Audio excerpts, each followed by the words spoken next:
Hello everyone, we are Team Lost and Found from the University of Southern Mississippi's Designing Solutions for Defense class. The group is made up of Ashley Lankford, a senior communication studies major, Elysia Scott, a junior computer science major, and Ryan Kavanaugh, a graduate student studying sports management with an emphasis in security.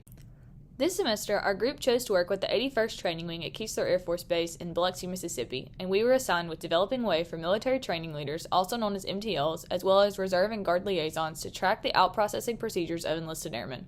The current process requires airmen to physically carry around a document known as the short sheet that must be signed by various representatives across the base before they are eligible to leave Keesler following their graduation. This is a problem because MTLs are often unaware of which airmen still require assistance or those who have yet to gather all of their necessary signatures until their graduation.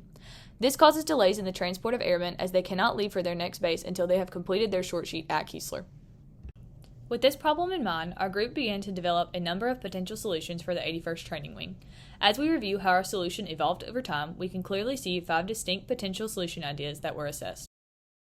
Our first idea was developed while Keesler Air Force Base was still operating under COVID-19 restrictions. We wanted to move representatives whose signatures were needed for the short sheet to the Student Processing Center during a specific time each day to create a one-stop shop for airmen. However, COVID-19 restrictions were lifted and this sent us straight back to the drawing board. With all of the knowledge we had gained through our first solution, we decided to try to develop an app that would serve as a virtual checklist for airmen. This app would immediately notify MTLs when airmen completed their task, but we quickly realized this option would be too expensive, so we began to move in a different direction. We then explored the possibilities of adding a short sheet tab to the Technical Training Management System, known as TTMS, which is an online learning management system that is currently in place. After conducting interviews, we determined that changing TTMS would be impossible due to its age.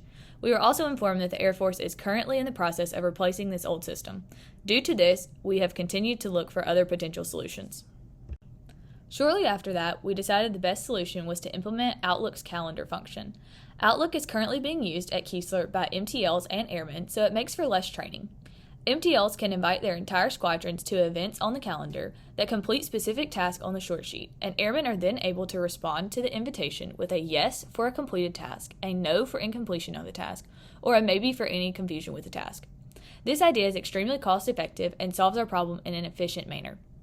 In addition to the calendar, our group decided that we will develop a series of walkthrough or how-to videos located on the Air Force Connect app that airmen can reference at their own pace.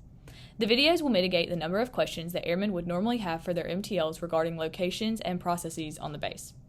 With all that being said, you can see just how our ideas and solutions have evolved over time. From moving people physically to implementing a simple calendar and video series, our group has discussed it all. We are so thankful for this course and are so excited to see how our solution impacts the 81st Training Wing in the future.